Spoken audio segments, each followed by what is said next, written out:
அனைத்து வருங்கால ஆசிரியர் பெருமக்களுக்கும் வணக்கம். இந்த யூனிட்டில் ஏற்கனவே 5th யூனிட்டில் ஃபஸ்ட்டு பார்ட் பார்த்துருந்தோம், ஒரு 50 கொஷின். இது வந்து பார்த்திங்கன்னா 2வது பார்ட்டு. இதில் ஒரு 50 கொஷின், அதுக்கப்புறம் ஒரு பார்ட் இருக்குது. அதோட 5th யூனிட் முடிஞ்சிடும். 5th யூனிட் முடிஞ்சதுக்கப்புறம் நம்ம 6th யூனிட் பார்ப்போம். ஏற்கனவே சொன்ன மாதிரி உங்களுக்கு வந்து முடிக்க PDF போட்டிருக்கோம். 2nd யூனிட் மட்டும் ப்ராப்ளமாக இருக்குது. அதுக்கப்புறம் பார்த்திங்கன்னா ஃபஸ்ட் யூனிட் 3rd 4th வந்து பார்த்திங்கன்னா ஏற்கனவே டெலகிராம், அதுக்கப்புறம் பார்த்திங்கன்னா வாட்ஸ்அப் குரூப்லேயும் போட்டிருக்கு. ஸோ நீங்கள் வந்து அதை கொஞ்சம் நல்லா ப்ரிப்பேர் பண்ணிக்கிங்க. எல்லாம் டைம் இன்னும் இருக்குது, ஒரு 32 டேஸ் இருக்கிறதுனால நீங்கள் கொஞ்சம் நல்லா ப்ரிப்பேர் பண்ணாலே ஓரளவுக்கு போதும். மோஸ்ட்லி இந்த வீக்கோட நமக்கு சைக்காலஜி முடிஞ்சிடும். அடுத்தது தமிழ், அதுக்கப்புறம் பார்த்திங்கன்னா ஜென்ரல் ஸ்டடீஸ் வந்து அடுத்த இதில் பார்ப்போம். இப்போ வந்து பார்த்திங்கன்னா 5th யூனிட்டில் 2nd பார்ட்டில் கொஷின்ஸுக்கு போவோம். கற்றல் செயல்முறையில் கற்பவரின் பண்புகளில் எது அடங்கும் அப்படின்னு பார்த்தீங்கன்னா, வயது மற்றும் முதிர்ச்சி, உந்துதல் மற்றும் ஆர்வம், முந்தைய அறிவு மற்றும் திறன்கள், இவை அனைத்துமே வந்து பார்த்திங்கன்னா கற்றல் செயல்முறையில் கற்பவரின் பண்புகளில் அடங்கும். அடுத்து, பின் வருவனவற்றுள் கற்றலுக்கு பங்களிக்கும் உயிரியல் காரணி எது அப்படின்னு பார்த்தீங்கன்னா, கற்றலுக்கு பங்களிக்கும் உயிரியல் காரணி வந்து பார்த்திங்கன்னா மரபியல், ஜெனட்டிக்ஸ். ஒருவரின் சுய கருத்து மற்றும் உணர்ச்சிகள் கற்றலை எவ்வாறு பாதிக்கின்றன அப்படின்னு பார்த்தீங்கன்னா, உளவியல் காரணமாக பாதிக்கின்றன. எவ்வாறு பாதிக்கின்ற எந்த காரணி வந்து பாதிக்குது அப்படின்னு பார்த்தீங்கன்னா, உளவியல் காரணியானது ஒருவருடைய சுய கருத்து மற்றும் உணர்ச்சிகள் கற்றலை இவ்வாறு பாதிக்கிறது. உளவியல். ஒரு மாணவரின் கற்றல் வளங்களை பாதிக்கும் சமூக பொருளாதார காரணி பெற்றோரின் வருமானம் மற்றும் தொழில்.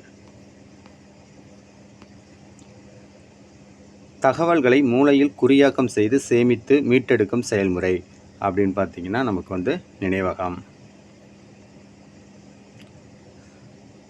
கற்ற தகவல்களை நீண்ட காலத்திற்கு மனதில் வைத்திருக்கும் திறன் எவ்வாறு அழைக்கப்படுகிறது? கற்ற தகவல்களை நீண்ட காலத்திற்கு மனதில் வைத்திருக்கும் திறன் எவ்வாறு அழைக்கப்படுகிறது அப்படின்னு பார்த்தீங்கன்னா நினைவில் வைத்திருத்தல்.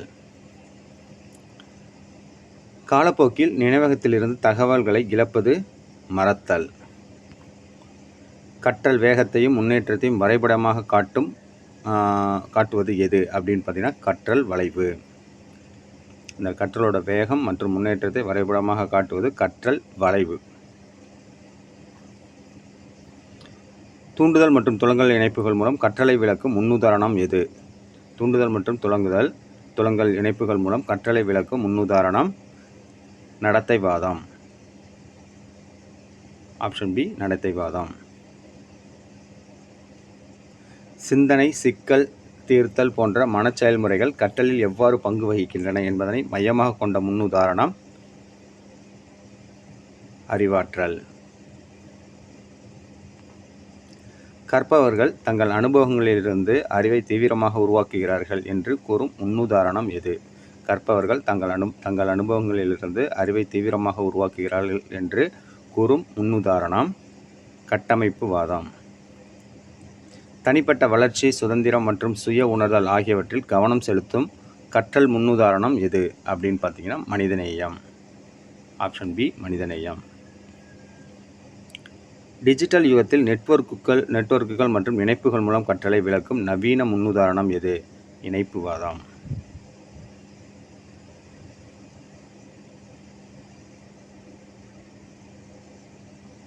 தாண்டைக்கின் சோதனை மற்றும் பிழை கற்றல் கோட்பாட்டின்படி ஒரு செயல் திருப்திகரமாக விளைவை கொடுத்தால் அந்த நடத்தை மீண்டும் நிகழ வாய்ப்புள்ளது. இது எந்த விதி அப்படின்னு பார்த்தீங்கன்னா விளைவு விதி. பாவ்லோவின் கிளாசிக்கல் கண்டிஷனிங் சோதனையில் ஆரம்பத்தில் நடுநிலையான தூண்டுதலாக இருந்து பின்னர் ஒரு துலங்கலை தூண்ட கற்றுக்கொண்டது எது அப்படின்னு பார்த்தீங்கன்னா நிபந்தனைக்குட்பட்ட தூண்டுதல், மணி ஒலி. நிபந்தனைக்குட்பட்ட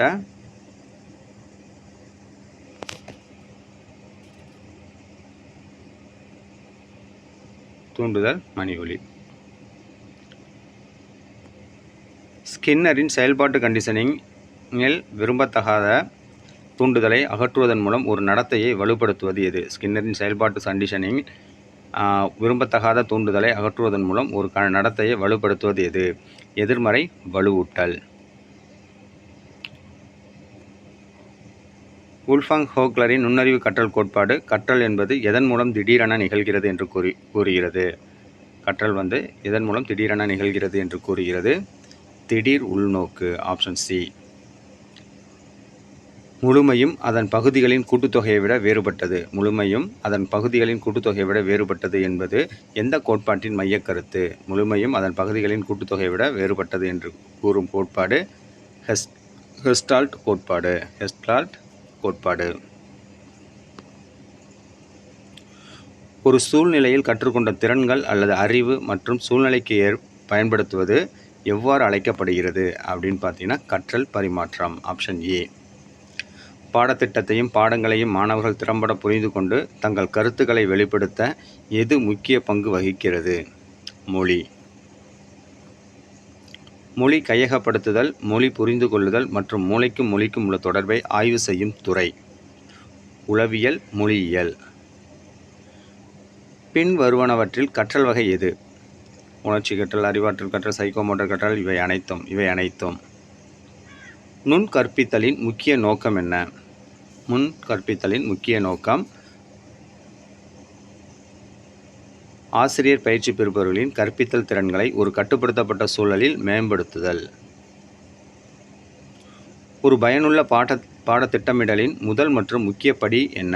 ஒரு பயனுள்ள பாடத்திட்டமிடலின் முதல் மற்றும் மிக முக்கியமான படி என்ன? கற்றல் நோக்கங்களை தெளிவாக வரையறுப்பது, ஆப்ஷன் பி. ஆப்ஷன் பி, கற்றல் நோக்கங்களை தெளிவாக வரையறுப்பது. வரைபடங்கள், மன வரைபடங்கள் மற்றும் காட்சிப்படுத்துதல் மூலம் சிறப்பாக கற்கும் மாணவர்களின் கற்றல் பாணி எது? வரைபடங்கள், மன வரைபடங்கள் மற்றும் காட்சிப்படுத்துதல் மூலம் சிறப்பாக கற்கும் மாணவர்களின் கற்றல் பாணி எது? காட்சி. சொற்பொழிவுகள், குழு விவாதங்கள் மற்றும் வாய்மொழி அறிவுறுத்தல்கள் மூலம் சிறப்பாக கற்கும் மாணவர்களின் கற்றல் பாணி எது? சொற்பொழிவுகள், குழு விவாதங்கள் மற்றும் வாய்மொழி அறிவுறுத்தல்கள் மூலம் சிறப்பாக கற்கும் மாணவர்களின் கற்றல் பாணி எது? செவிப்புலன். உடல் ரீதியான செயல்பாடுகள், சோதனைகள் மற்றும் அனுபவங்கள் மூலம் கற்றுக்கொள்வதை விரும்பும் மாணவர்களின் கற்றல் பாணி எது? இயக்கவியல். ஆசிரியர் முழுமையான கட்டுப்பாட்டை கொண்டு அனைத்து முடிவுகளையும் எடுக்கும் கற்பித்தல் பாணி எது? சர்வாதிகார பாணி. மாணவர்களுக்கு அதிக சுதந்திரம் மற்றும் குறைந்த வழிகாட்டுதலை வழங்கும் கற்பித்தல் பாணி. மாணவர்களுக்கு அதிக சுதந்திரம் மற்றும் குறைந்த வழிகாட்டுதல் உள்ள கற்பித்தல் பாணி அனுமதி. கற்பித்தல் செயல்பாட்டில் ஆசிரியர் தகவல்களை வழங்கும் முக்கிய ஆதாரமாக இருக்கும் அணுகுமுறை எது? ஆசிரியர் மையப்படுத்தப்பட்ட அணுகுமுறை. மாணவர்களின் தேவைகள், ஆர்வங்கள் மற்றும் கற்றல் பாணிகளுக்கு முக்கியத்துவம் கொடுக்கும் அணுகுமுறை எது? மாணவர் மையப்படுத்தப்பட்ட அணுகுமுறை. ஆசிரியர் வழிநடத்தல் மற்றும் மாணவர் சுயாதீன கற்றல் ஆகிய இரண்டின் கூறுகளையும் இணைக்கும் அணுகுமுறை கலப்பின அணுகுமுறை. மாணவர்கள் ஒரு பாடத்திட்டத்தின் முடிவில் என்ன தெரிந்து கொள்ள வேண்டும், புரிந்து கொள்ள வேண்டும் மற்றும் செய்ய முடியும் என்பதில் கவனம் செலுத்தும் கல்வி முறை விளைவு சார்ந்த கல்வி. குறிப்பிட்ட எடுத்துக்காட்டுகளிலிருந்து ஒரு பொதுவான விதியையோ அல்லது கோட்பாட்டையோ உருவாக்கும் கற்பித்தல் முறை தூண்டல் முறை. ஒரு பொதுவான விதியிலிருந்து தொடங்கி அதை குறிப்பிட்ட எடுத்துக்காட்டுகளுக்கு பயன்படுத்தும் கற்பித்தல் முறை துப்பறியும் முறை. ஒரு சிக்கலான தலைப்பை அதன் கூறுகளாக பிரித்து அவற்றை தனித்தனியாக ஆய்வு செய்யும் முறை எது? பகுப்பாய்வு முறை. மாணவர்களே சுயமாக கண்டுபிடித்து கற்கவும் சிக்கல்களை தீர்க்கவும் ஊக்குவிக்கும் கற்றல் முறை எது? அதாவது கண்டுபிடித்து கற்றல் அப்படிங்கிறது எந்த முறை அப்படின்னு பார்த்தீங்கன்னா ஹியூரிஸ்டிக் முறை. மாணவர்கள் ஒரு நிஜ வாழ்க்கை சிக்கலை தீர்க்க நீண்ட காலத்திற்கு தனித்தனியாக அல்லது குழுவாகவோ செயல்படும் முறை திட்டமுறை ப்ராஜெக்ட் மெத்தட். மாணவர்கள் ஒரு கருத்தின் பண்புகளை அடையாளம் கண்டு எடுத்துக்காட்டுகளை வகைப்படுத்துவதன் மூலம் அந்த கருத்தை புரிந்து கொள்ள உதவும் கற்பித்தல் மாதிரி எது? கருத்து அடைதல் மாதிரி. முக்கிய தகவல்களை வழங்குவதற்கு முன் மாணவர்களின் முந்தைய அறிவை தூண்டி ஒரு பரந்த கட்டமைப்பை வழங்கும் கற்பித்தல் மாதிரி மேம்படுத்தப்பட்ட அமைப்பாளர்கள் மாதிரி. மாணவர்கள் கேள்விகள் கேட்பது, தரவுகளை சேகரிப்பது மற்றும் கருதுகோள்களை சோதிப்பதன் மூலம் ஒரு சிக்கலை ஆராயும் மாதிரி எது? விசாரணை பயிற்சி. ஒரு சிறந்த ஆசிரியரின் முக்கியமான பண்புகளில் எது அடங்கும்? கடுமையான கண்டிப்பு. சிறந்த பண்புகளில் ஒன்று கடுமையான கண்டிப்பு. ஒரு ஆசிரியர் தனது வகுப்பறை நடைமுறைகள், பாடத்திட்ட தேர்வுகள் மற்றும் மதிப்பீட்டு முறைகள் குறித்து தொழில்முறை முடிவுகளை எடுக்கும் சுதந்திரம். ஆசிரியர் சுயாட்சி. ஆசிரியர்கள் தங்கள் கற்பித்தல் தரம் மற்றும் மாணவர்களின் கற்றல் விளைவுகளுக்கு பொறுப்பேற்கும் கடமை என்ன? பொறுப்புக்கூறல். ப்ளூமின் வகைப்பாட்டின்படி ப்ளூம்ஸ் டாக்ஸானமி மிக உயர்ந்த அறிவாற்றல் நிலை என்பது உருவாக்குதல். ப்ளூம்ஸோட டாக்ஸானமி படி மிக உயர்ந்த அறிவாற்றல் என்பது உருவாக்குதல். Option C. செய்வதன் மூலம் கற்றல், லேர்னிங் பை டூயிங் என்ற கருத்தை வலியுறுத்திய கல்வி சீர்திருத்தவாதி John Dewey. Learning by doing John Dewey. Doing John Dewey. நுண் கற்பித்தல் சுழற்சியின் சரியான வரிசை. நுண் கற்பித்தல் கற்பித்தலில் சரியான ஒரு வரிசை என்ன அப்படின்னு பார்த்தீங்கன்னா, ஆப்ஷன் ஏ திட்டமிடல், கற்பித்தல், பின்னூட்டம், மீண்டும் திட்டமிடல், மீண்டும் கற்பித்தல், மீண்டும் பின்னூட்டம். அதாவது திட்டமிடணும், கற்பிக்கணும், பின்னூட்டம். இது 3 தான் பார்த்தீங்கன்னா தொடர்ந்து அடுத்தடுத்தா ஒரு இதில் வர்றது, அடுத்தடுத்து வர்றது. நுண்கற்பித்தலில் சுழற்சியான சரியான வரிசை. Option A.